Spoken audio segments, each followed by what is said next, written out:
Bapak Ibu, mari kita akan persiapkan hati kita untuk mendengarkan suara Tuhan. Cacat untuk bangkit berdiri, mari kita pujikan indah bersama Tuhan. Untuk mempersiapkan hati kita mendengar suara Tuhan.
Pada kesempatan pagi ini Tuhan, kami akan bersama-sama mendengar firman-Mu.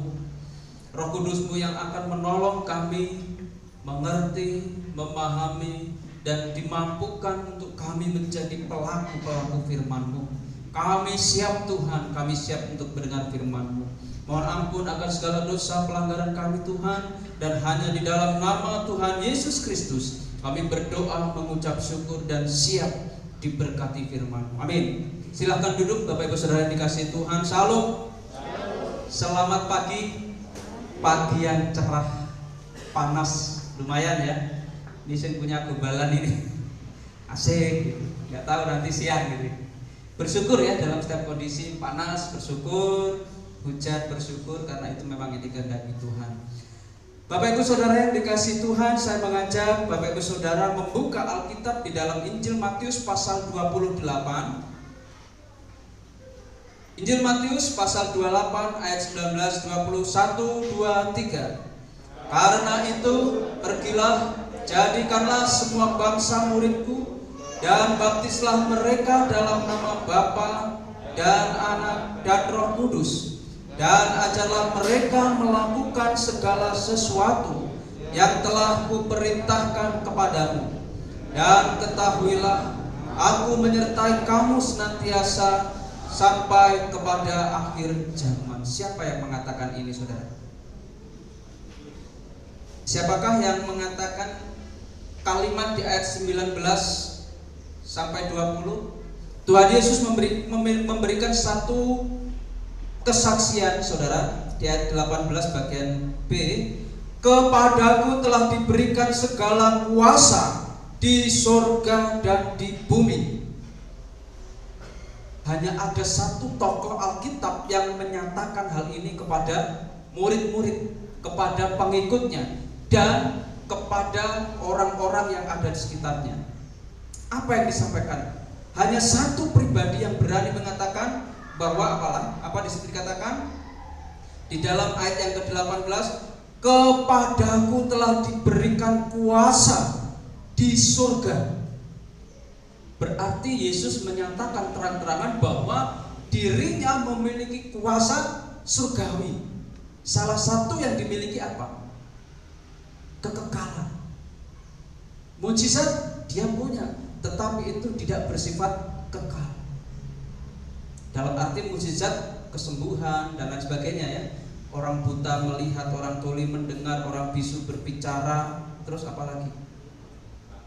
Lumpuh berdiri dan berjalan, orang yang kena sakit disembuhkan dan lain sebagainya.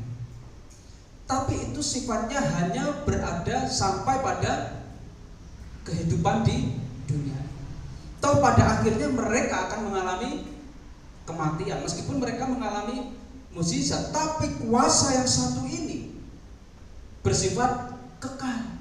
Karena apa? Dia memiliki kuasa di surga. Surga itu sifatnya kekal dan itu dimiliki oleh Yesus. Dengan kata lain bahwa Yesus sesungguhnya menunjukkan bahwa dirinya yang punya kuasa itu juga memiliki sifat kekal. Dan ini tidak dimiliki oleh nabi-nabi yang lainnya. Ini tidak dimiliki oleh utusan-utusan Allah lainnya.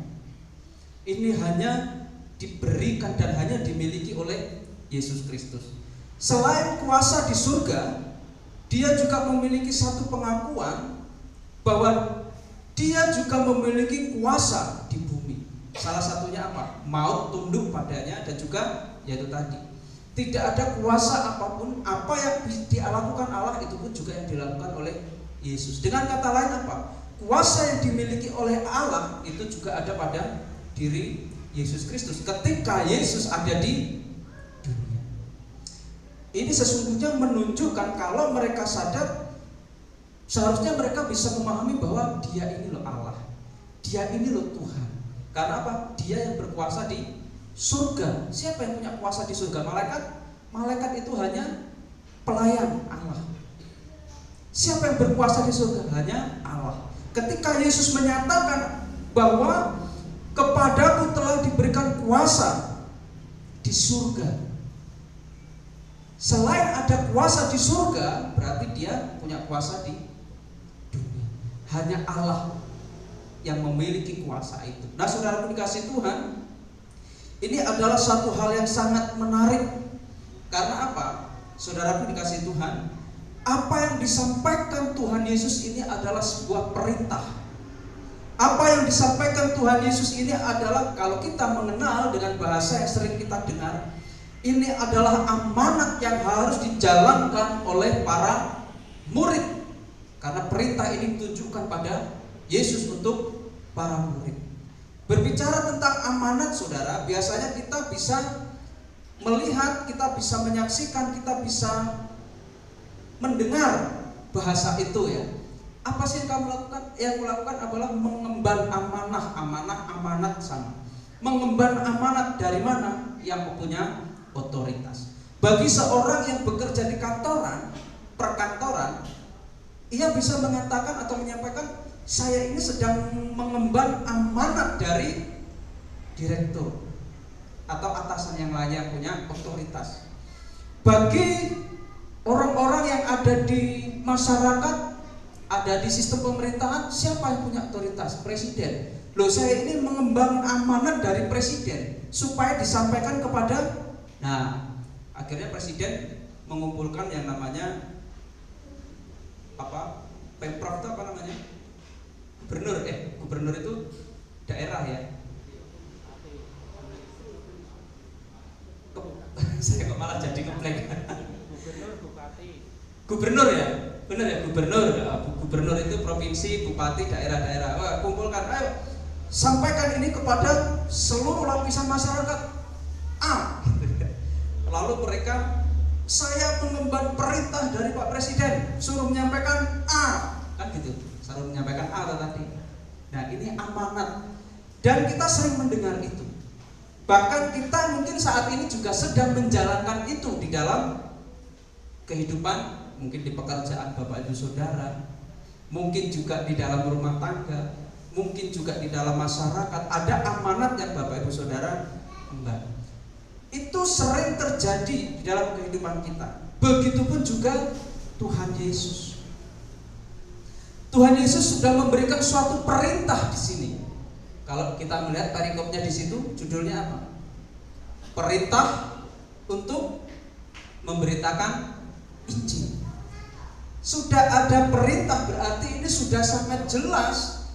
Ini adalah suatu amanat yang seharusnya dilakukan oleh setiap murid Yesus. Karena pada waktu itu Tuhan Yesus sedang berbicara kepada ke-12 murid. Pergilah, jadikanlah semua bangsa muridku. Gitu ya.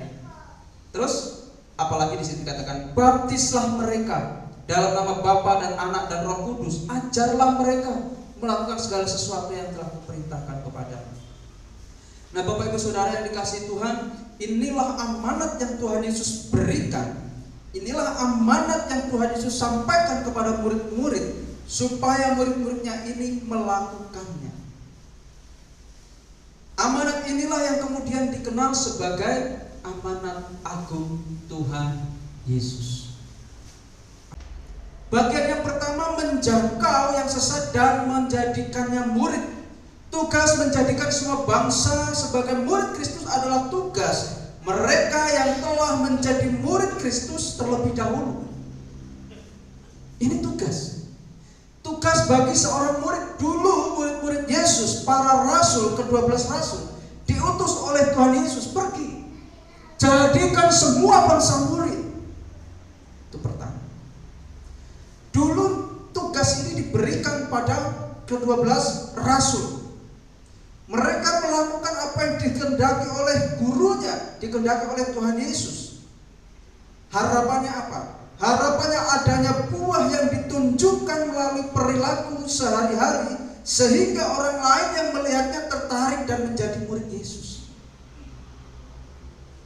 Saudaraku yang dikasihi Tuhan, berita tentang keselamatan, berita tentang Injil, berita sukacita ini seharusnya dinikmati oleh semua orang, bukan hanya kepada murid-murid Yesus saja, ke-12 rasul. Faktanya apa yang terjadi? Banyak orang yang menerima Injil di dunia ini, bukan hanya di Yudea Samaria konteksnya pada waktu itu, tetapi ini sudah sampai kepada ujung bumi. Apakah ini sudah berhenti sampai di situ? Apakah ini berhenti hanya pada para rasul? Ke-12 rasul? Loh, 12 rasul itu sudah mati semua. Kalau sudah mati berarti ini berhenti? Tidak, saudara. Apakah ini masih relevan kalau ini diperintahkan bagi setiap orang-orang yang percaya kepada Yesus, yang dirinya sudah menerima keselamatan itu, yang dirinya itu juga adalah menjadi bagian dari murid Kristus? Kita secara tidak langsung, saudara, murid Yesus ke-12 rasul sudah memuridkan banyak orang, dan kita ini adalah hasil dari pemuritan itu. Kita itu buah dari pemuritan itu, sehingga saudara dan saya memiliki satu keyakinan yang sama, bahwa di dalam Yesus ada keselamatan. Saudara dan saya beroleh anugerah. Oleh karena apa? Oleh karena pemberitaan ini, oleh karena kiprah dari ke-12 rasul. Apakah berhenti sampai di situ? Ke-12 rasul sudah mati, cukup berhenti sampai di situ?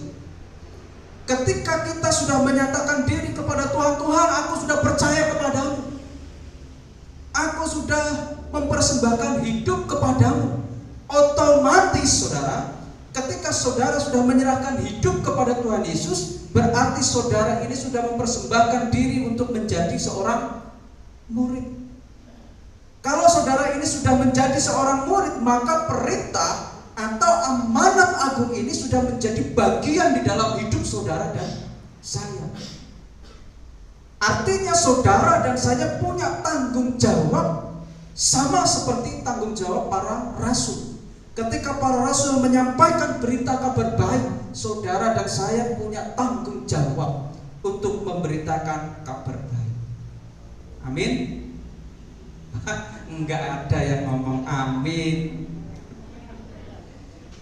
Berarti saudara enggak merasa, oh jago lah wes Pak Pendeta aja. Saudara, pemberitaan kabar baik ini ketika kita lakukan, saudara, kita akan mendapat upah. Apa upahnya? Mahkota kehidupan Tuhan sediakan. Nanti saudara, akhirnya sampai ke sini ya. Nanti ketika akhir zaman, takut gak saudara kalau dengar akhir zaman? Ketika Tuhan Yesus datang kedua kali, dunia ini akan hancur. Dunia ini akan dihancurkan dan kita akan bersama-sama dengan Allah. Saudara mengimani itu? Saudara bersama-sama dengan Allah atau bersama iblis? Nah, ketika nanti kita bersama-sama, kita akan diangkat di dalam satu ruang, satu tempat yang namanya pengadilan tahta putih. Nah, di situ kita akan menyerahkan mahkota, ada 5 mahkota, saudara, yang nantinya akan dipersembahkan kalau umat Kristen melakukannya dengan baik dan bertanggung jawab dengan baik. Lain kali akan saya khotbahkan, saudara. Kalau saat ini saya khotbahkan, ini nggak jadi khotbah tentang ini nanti, nggak jadi khotbah tentang amanat agung. Ada mahkota yang akan saudara persembahkan kepada Tuhan. Tuhan atau Allah, inilah mahkota, ini tanggung jawab. Ini adalah mahkota penginjilan, aku menyampaikan kabar baik. Penggembalaan ada lagi, terus masih ada mahkota-mahkota lain, jumlahnya ada 5, dan itu nanti akan dipertanggungjawabkan di hadapan Tuhan di pengadilan tahta putih, namanya bema bahasa teologisnya. Nanti Bapak Ibu Saudara akan saya sampaikan berkaitan dengan hal itu. Nah, saudaraku yang dikasihi Tuhan, mengemban amanat agung Tuhan Yesus, kita sebagai orang Kristen sudah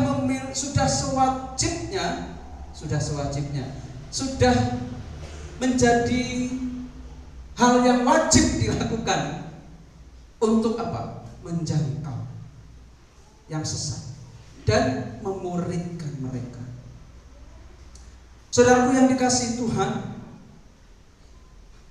perkara menjangkau ini adalah urusan saudara dan saya. Ini adalah tanggung jawab saudara dan saya. Siapa yang kita jangkau? Mereka yang sesat. Siapa yang kita jangkau? Mereka yang tidak percaya. Tugas kita sampai di mana? Ya sampai di situ saja, karena itu tugasnya. Tugas kita menjangkau mereka, merangkul mereka. Mereka yang sesat, ayo kita bawa. Kamu tersesat, ayo ikut ke jalan yang benar bersama-sama denganmu. Itu tugas saudara dan saya. Lalu bagaimana sampai tahap nanti mereka percaya atau enggak? Itu bukan urusan saudara. Itu bukan pekerjaan saudara. Ambok saudara khotbah sampai berbusa, tapi kalau hatinya masih tegar, saudara nggak akan bisa. Lalu itu tugas siapa? Inilah peran Roh Kudus. Membuat orang percaya ini bukan tugasmu, tetapi ini adalah peran Roh Kudus yang akan membuat mereka bertobat. Kita mau ngajak sampai kita berbusa kalau Roh Kudus ini belum bekerja di hatinya belum disentuh oleh Roh Kudus, sampai nyinyiran dia nggak akan bertobat. Tetapi ketika hatinya sudah disentuh oleh Tuhan Yesus, baru saudara datangi ajak ngobrol-ngobrol, dia sudah bertobat. Makanya saudaraku yang dikasih Tuhan, sangat penting hidup kita ini dipenuhi oleh Roh Kudus. Jadi ketika kita mau menjangkau, Roh Kudus ini sudah bekerja terlebih dahulu. Oleh karena itu saudaraku yang dikasih Tuhan, saudara dan saya sebagai orang percaya, sebagai orang Kristen, perintah ini adalah hal yang wajib kita lakukan. Pertanyaannya, sudahkah kita melakukan ini? Menjangkau yang sesat, menjangkau mereka yang belum percaya, membawa mereka kepada Kristus, memperkenalkan mereka kepada Kristus. Supaya apa? Apa saudara tega melihat orang terdekat saudara ini binasa, sedangkan saudara menikmati hidup kekal? Relasi saudara, keluarga saudara, mungkin ada tetangga saudara, apakah saudara tega melihat mereka binasa di alam maut, di alam kematian? Kalau bahasa Alkitab mengatakan di situ tidak ada yang namanya sukacita, di mana di situ terdapat ratap dan ketak gigi. Sengsara, gambarannya seperti itu. Tidak ada sukacita, tidak ada damai sejahtera. Berbeda dengan Lazarus yang miskin. Masih ingat ya cerita itu? Merasakan sukacita, berada di pangkuan Abraham. Artinya apa? Dia menikmati sukacita abadi, damai sejahtera yang miliki. Sedangkan orang yang kaya itu tadi, karena dia sudah menikmati segala hal yang nikmat di dunia ini, bahkan sekasih tidak ia miliki. Ketika Lazarus mengharapkan remah-remah, tidak ia berikan apa yang ia dapatkan. Dia itu sampai izinkan dia itu untuk mencelupkan ujung jarinya ke air dan meneteskannya kepadaku. Artinya apa? Dia itu sangat merasa sengsara. Dia berharap Lazarus ini bisa menolong dia, tapi jarak yang sangat jauh. Itu tidak bisa karena tempatmu berada itu sangat jauh. Nah, saudara dikasih Tuhan, apakah kita rela melihat saudara kita yang lainnya merasakan seperti itu, sengsara, sedangkan kita menikmati kehidupan abadi bersama dengan Tuhan? Saya tidak sedang berbicara di sana ada makanan enak, tidak, di sana ada bidadari dan lain sebagainya, tidak. Alkitab tidak mengatakan itu. Tetapi gambarannya ada damai sejahtera di sana. Sukacita, tidak ada lagi air mata, tidak ada lagi kesedihan, tidak ada sakit penyakit.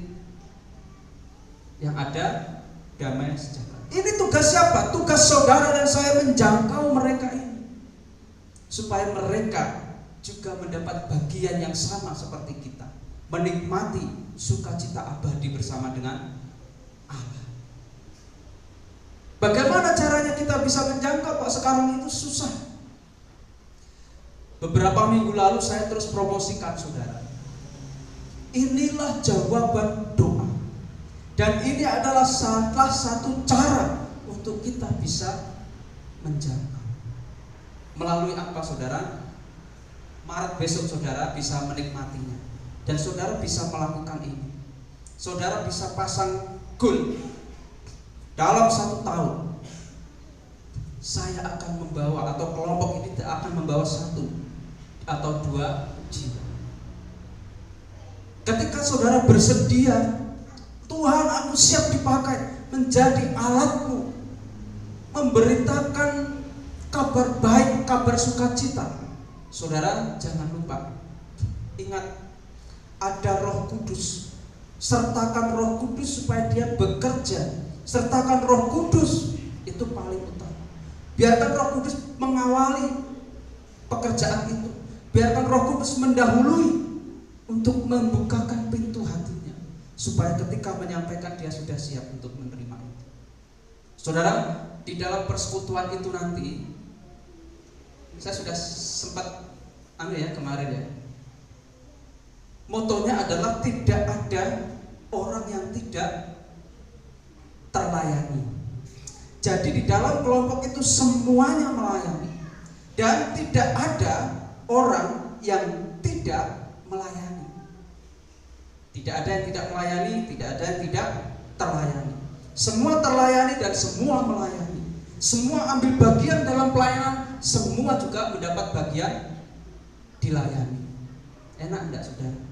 Sehingga ada suatu pertumbuhan, sehingga dalam kelompok itu bisa saling menguatkan, saling berbagi, saling banyak lagi saling lainnya. Dan ini yang akan membuat gereja itu semakin kuat.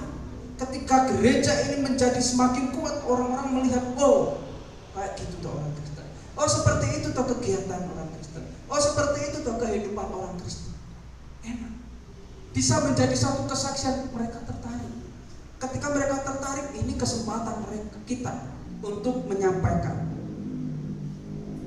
Nah, usahakan saudara punya goal, target 1 atau 2 orang dalam 1 tahun. Ketika di sini ada berapa kelompok? 3 atau 4? 3.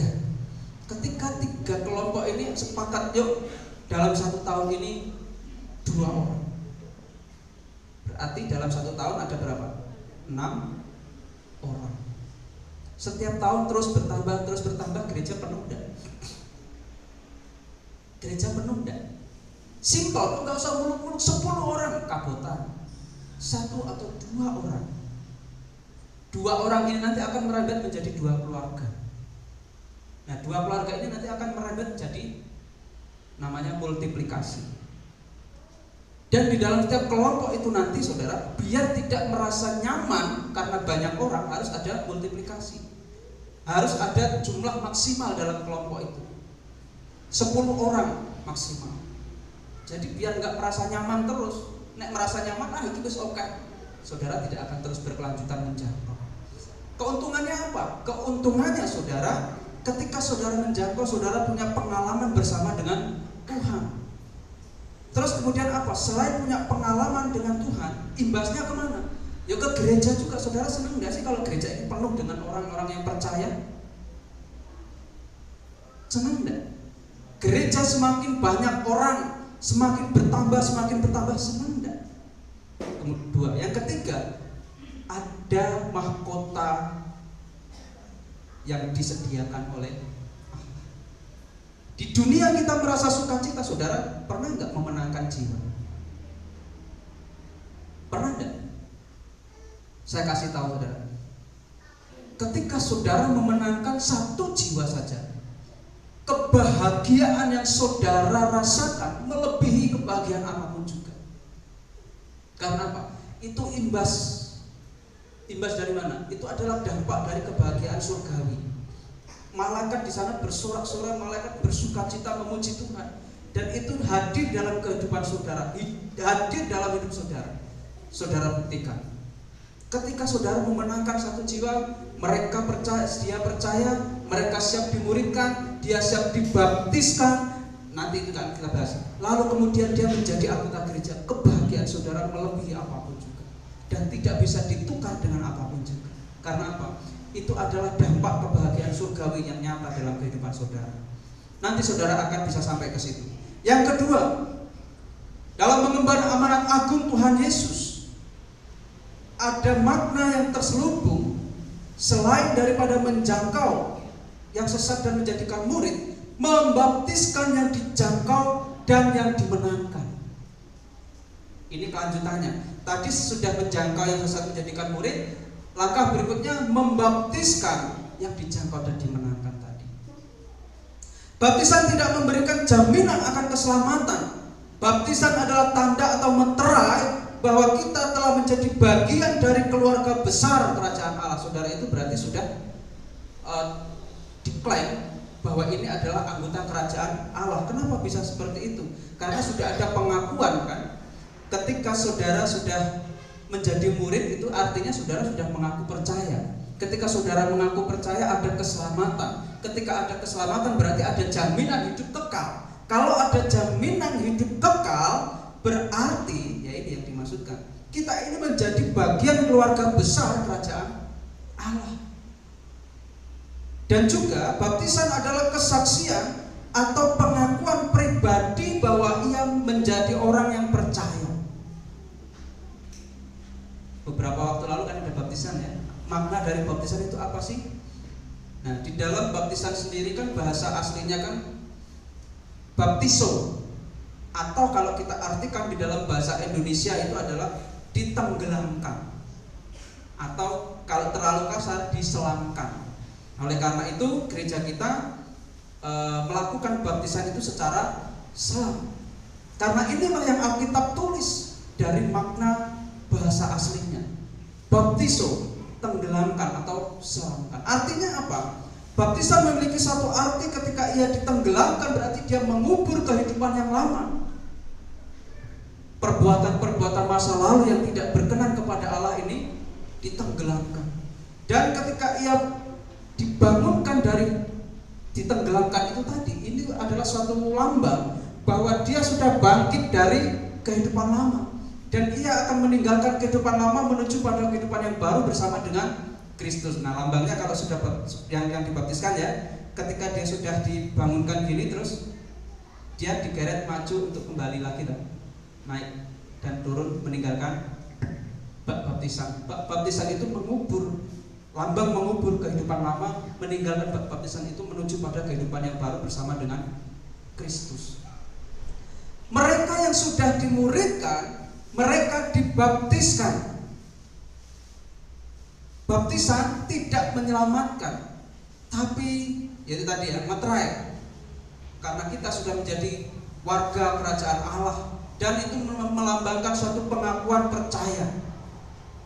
Baptisan merupakan langkah lanjutan yang harus dilakukan sebagai tanda ditenggelamkannya atau dikuburkan kehidupan yang lama dan melangkahkan kaki pada kehidupan yang baru bersama dengan Kristus.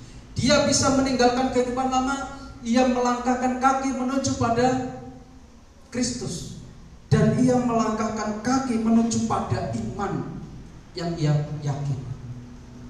Melangkahkan kaki pada iman berarti ada iman yang juga harus diperjuangkan pada waktu itu, adanya baptisan. Saya tidak tahu yang kemarin dibaptiskan apakah masih imannya itu masih melekat. Lalu yang dibaptiskan, apakah komitmen itu tetap dijalankan atau berhenti?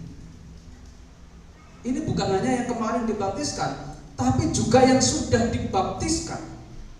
Akankah masih tetap memiliki komitmen itu, memegang teguh komitmennya? Nah, saudaraku yang dikasihi Tuhan, membaptiskan setelah mereka sudah dijangkau, mereka menjadi murid, lalu mereka dibaptiskan sebagai tanda pertobatan. Saya tegaskan kembali lagi bahwa baptisan itu tidak menyelamatkan, tetapi baptisan itu adalah satu lambang pertobatan, meninggalkan kehidupan lama. Kemudian yang ketiga, saudaraku, mengemban amanat agung Tuhan Yesus. Amanat agung mengandung tiga makna. Yang pertama, menjangkau yang sesat dan menjadikan murid. Kemudian membaptiskan yang dijangkau dan yang dimenangkan. Dan yang ketiga, ini tidak kalah penting, saudara, yaitu mengajarkan yang Yesus ajarkan pada yang dimuridkan tadi. Jadi ketika mereka dimuridkan, murid, mereka sudah dijangkau, mereka sudah dibaptiskan, mereka harus diajar. Kalimat melakukan segala sesuatu yang kuperintahkan kepadamu merupakan amanat agar ajaran Yesus kemudian juga terus disebarkan oleh semua orang yang menerimanya, sama seperti yang murid-murid lakukan. Artinya bahwa setiap orang percaya memiliki tanggung jawab untuk memberikan pengajaran yang benar akan jaminan keselamatan itu. Ini pun juga tanggung jawab. Saudara itu sesungguhnya punya tanggung jawab untuk mengajarkan, menyampaikan kebenaran kepada orang-orang yang akan dijangkau. Saudara punya latar belakang yang berbeda-beda. Saudara punya masa lalu. Bahkan mungkin masa lalu itu kelam, saya pun juga. Ini bisa menjadi suatu kesaksian yang bisa kita sampaikan kepada mereka. Kalau kita ini kesaksian, mereka akan marah enggak? Mereka akan merasa bahwa mereka ini akan ditarik enggak? Loh, ini kesaksian. Bersyukur saya dulu sebelum mengenal Kristus, kehidupan saya buruk. Bahkan mungkin di hadapan orang, saya ini orang digolongkan orang yang tidak baik. Tetapi ketika saya mengenal Kristus, ini sudah kesaksian. Tapi ketika saya mengenal Kristus, saya sudah melihat jangan jelas bahwa apa yang saya lakukan dulu itu adalah dosa. Makanya saya percaya kepada Yesus supaya diampuni dosa. Kesaksian, gampang kan? Gampang enggak saudara mengatakan gitu? Orang yang mendengar marah enggak? Enggak, saudara. Nah, itu kan kesaksian hidupku. Aku kimbian ini saiki ketika aku sudah percaya harus menjadi orang yang beda. Marah enggak orang itu? Artinya secara tidak langsung saudara sudah menyampaikan berita baik. Saudara sudah menyampaikan pesan Injil ini kepada orang lain. Karena intinya menyampaikan tentang Yesus dan tentang keselamatan. Ketika aku percaya Yesus, aku beroleh keselamatan. Loh, egois loh Pak, egoisnya di mana? Wong aku menyampaikan supaya orang itu mendengar, dan ketika orang itu mendengar, orang itu meresponi. Langkah berikutnya apa? Setelah meresponi, hatinya ini akan terusik. Doakan supaya Roh Kudus bekerja. Ketika Roh Kudus ini bekerja, saudara ketika datangi, oh iya, aku kok merasa Tuhanmu seperti ini. Aku membutuhkan itu. Aku membutuhkan damai sejahtera itu. Aku membutuhkan keselamatan itu. Kalau sudah Roh Kudus bekerja seperti itu, saudara, nah ini dalam kelompok besok akan ada seperti ini. Akan ada penguatan bagaimana doa, bagaimana kehidupan, dan materinya saudara dari bahan khotbah yang saya sampaikan di hari Minggu. Makanya saudara harus benar-benar memperhatikan. Ketika saudara sudah memperhatikan, Senin sampai tiba waktunya KPW atau Komsel atau bahasanya Mokjam, tapi kita belum sampai ke sana. Saudara bisa melakukannya di situ. Ini luar biasa. Ada saudara saling dikuatkan seperti yang di depan tadi. Ini loh saudara. Dan ini jawaban doa. Ketika saudara mendengungkan dalam doa pertumbuhan gereja, setiap hari Rabu didoakan, bahkan tiap doa syafaat didoakan, inilah waktunya untuk melangkah. Tahun ini adalah tahun di mana kita, saudara dan saya, gereja harus melangkahkan kaki dengan iman. Ada harapan dan kita harus melangkah. Ketika kita tidak melangkah, ya kita akan tetap seperti ini. Tetapi ketika kita mau melangkah, akan ada perubahan. Amin. Itu keputusan saudara. Mahkota kehidupan Tuhan sediakan bagi setiap kita yang mau melakukan, menjalankan yang namanya penjangkauan jiwa, menyampaikan kabar baik. Ada mahkota kehidupan. Kiranya firman Tuhan ini memberkati, firman Tuhan ini memotivasi, dan kiranya penjangkauan ini, amanat agung ini menjadi spirit kita semua, semangat kita semua, kekuatan kita semua untuk menjadi seorang murid Kristus. Kita berdoa. Bapa, firman-Mu berhenti disampaikan pada saat ini. Kami percaya Roh Kudus tetap terus akan bekerja dalam hati kami, mengusik hati kami, untuk kami melangkahkan kaki kami menjangkau mereka yang membutuhkan anugerah Tuhan, mereka yang membutuhkan kasih karunia Tuhan. Pakai kami Tuhan sebagai anak. Bapa surga, pada saat ini kami akan mengakhiri ibadah kami. Kami akan meninggalkan tempat kudus ini. Kami mau menyerahkan hidup kami. Ketika kami pulang, kami memohon penyertaan yang daripada Roh Kudus, sehingga kami sampai di rumah dengan penuh sukacita, damai sejahtera bersama dengan keluarga kami. Kami percaya itu Tuhan. Terima kasih. Pulanglah saudaraku. Kiranya kasih karunia, damai sejahtera dari Allah Bapa, penyertaan yang daripada Roh Kudus menyertai kehidupan saudara dari saat ini sampai Maranatha Tuhan Yesus datang kedua kali. Diberkatilah kiranya setiap langkah kehidupan Bapak Ibu Saudara, usaha pekerjaan Bapak Ibu Saudara, rumah tangga Bapak Ibu Saudara diberkati oleh Tuhan. Segala pergumulan Bapak Ibu Saudara pun juga diberkati oleh Tuhan Yesus. Karena kita memiliki satu keyakinan yang sama, memohon, meminta kepada sumber yang sama, yaitu Allah Bapa, Allah Anak, Allah Roh Kudus yang nyata di dalam pribadi Yesus Kristus. Dan biarlah hanya di dalam nama Tuhan Yesus Kristus kita berdoa. Haleluya.